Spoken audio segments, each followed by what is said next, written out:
O novo polígono industrial de Ribeira co que se dará solución aos problemas de espazo para a ampliación ou mesmo a construción de novas empresas parece máis preto. O alcalde Manuel Ruiz ten previsto trasladarlle nos próximos días ao resto dos grupos da corporación como opción máis viable a alternativa suxerida polos veciños do entorno da Carballa Cudieiro, disconformes coa primeira das propostas, o estar esta máis próxima a vivendas. Despois das xuntanzas mantidas con responsables de distintos departamentos da Xunta, este emprazamento parece o máis axeitado. O que son as conversas con todas as administracións, pois nos fan concebir a esperanza de que esa nova ubicación sea máis axeitada ou máis ao gusto de o que son os veciños, estando tamén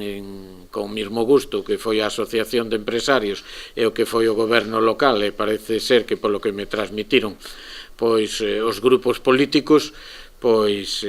o normal é que a decisión sea a de ubicalo a proposta en este novo lugar. Para iso será necesario realizar a modificación puntual do Plan Xeral de Ordenación Municipal, uns 215.000 metros cadrados de superficie, que está situada a 400 metros da que se barallaba inicialmente. Ademais, tendo en conta que se trata na súa maioría de superficie forestal, con moi poucos titulares, presúmese que o proceso de tramitación será menos complexo que o da Carballa Cudieiros, ao ter este último un maior número de parcelas e tamén de propietarios afectados.